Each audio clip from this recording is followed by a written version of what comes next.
Right, let's get straight into it with my panel. Let's bring them in. Sky News host of Across Australia, Peter Gleeson in Brisbane. Radio 2GB broadcaster, Sky News host Chris Smith from Sydney. I'm going to get onto a whole lot of things, but I've just got to get your top line. Every single day there's more and more emerging out of this hotel quarantine debacle in Victoria. We've got another minister, the police minister, Lisa Neville, being chased down for more detail. Chris, I mean, I'm getting to the stage that I worry this inquiry is not going to get to the bottom of things, and there must be a Royal Commission. I think you're exactly right, because if this board of inquirers were worth their salt, they wouldn't be asking for additional statements to be put on the 8,000 additional documents that they've looked through. You've got to put them in the witness box and start comparing facts and documents and put them on the spot to have them answer. I don't understand any of this. I have this great fear that despite all the great work that the Australians doing, that you're doing, Peter, that at the end we're going to end up with a pineapple. Now, what we do know is that the day that they changed their mind about these 800 ADF stuff is that my information from Canberra, and I broadcasted at the time because I was hosting one of the Sky News shows, is that the police in Victoria overruled any kind of theory that the ADF should be involved, and they knocked back what was suggested in National Cabinet. They run the show in Victoria. We know the power that they have, and Daniel Andrews stood with them, making sure that the ADF didn't come on their territory. This is the story that everyone knows will become fact. But I just think it's in the hands of people who probably don't have the experience of investigation, and that's a real worry. So dodgy. Yeah, Gleeson, I mean, dodgy, Peter. You know, they knock back the police, they knock back the ADF, there's dodgy contracts everywhere. There are mistakes, sure, you do something quickly, there'll be mistakes. But it's not the crime, it's the cover-up. And it's the cover-up now that I think people are seeing for themselves, and that's where the questions are, and the anger, I have to say. 800 Victorian families will go into Christmas without a loved one because of the bungling attached to this hotel quarantine inquiry. I'll give you a name. His name is Ian Callanan QC. He's a former High Court judge. He's a Queenslander. He's got no political affiliations. He will go in there and get to the bottom of this. Peter Credlin, I've really admired your work on this. I've admired the work of the Australians, Rachel Baxendale. The rest of the media, pretty poor. And I've got to say that this inquiry looks like it will not get to the nub of the issue, and it needs a Royal Commission, and it needs that Royal Commission for 800 Victorian families. Yeah, I've got to say, to be fair, the Herald Sun's been good, and there's been a good journalist at The Age, but the rest, I tell you, I wouldn't feed them. I want to go to the issue of VicPol. I want to go to the issue of drones in the sky. I mean, I can't believe this. Poor Victorians. You know, you get a grand final this weekend on Saturday, 2 Victorian teams. It's the first bit of good news and bright light we've had for months and months and months, but we're all going to be spied on. Let's have a listen. We've been using drones for some time now. First and foremost, drones are used to give us situational awareness in places of public gathering. So typically I'm talking about beaches, I'm talking about parks.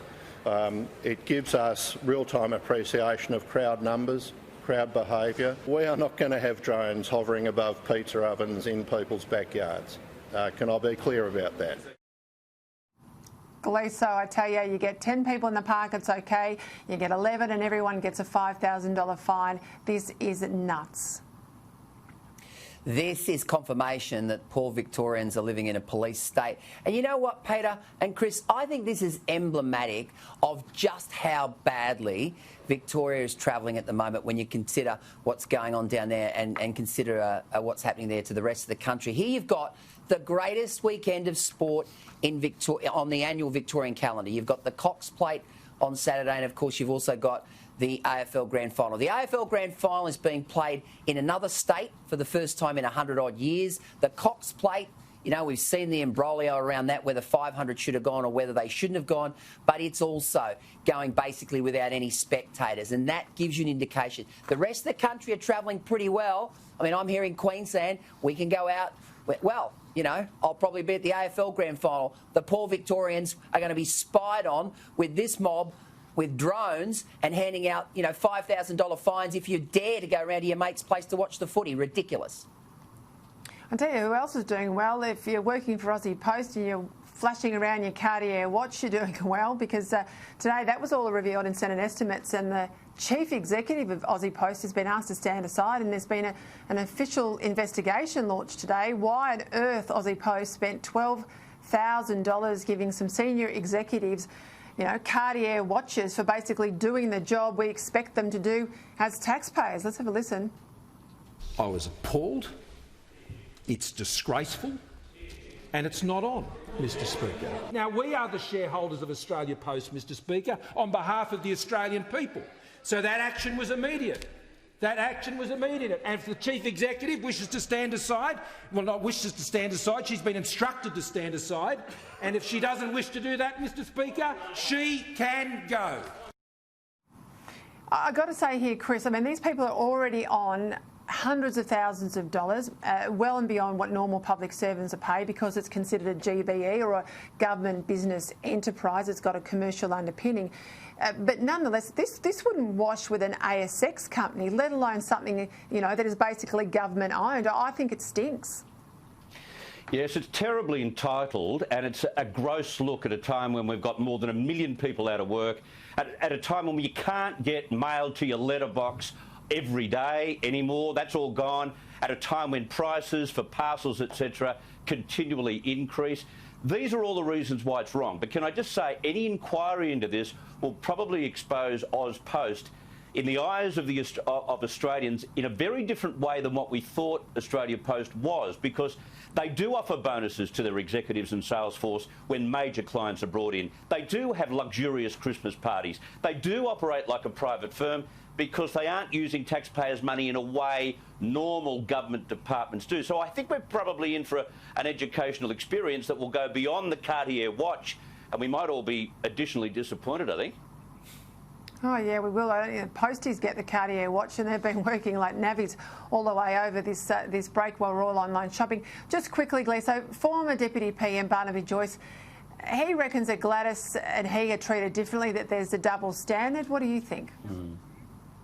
Yeah, I think he's right, but I'm really torn on this one, Peter. I really like the way Gladys BEREJIKLIAN has handled the coronavirus pandemic. I think she's really got the right narrative around the health and economic impacts of the virus. But I keep thinking, I mean, today Revelations, Mark Latham exposed that Daryl Maguire, Dodgy Daryl, had a key to her place for basically 5 years.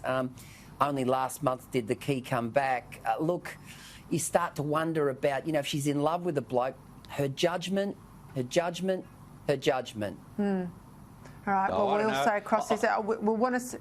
Sorry, Chris. It's so different to what Barnaby Joyce was. He was having an affair with his staffer, and he had kids and he had a wife. That's not what Gladys has done. Having someone with a key to your apartment, come on, this is salacious gossip. I'm still waiting for the evidence of corruption, and until then, the people of New South Wales won't buy the fact that Gladys is indeed corrupt. Yeah, they're certainly backing her in, gentlemen. We will watch this closely. Thank you for your time. Peter Gleeson. Thank you, Peter. Chris Smith. Thanks, Peter. All right, let's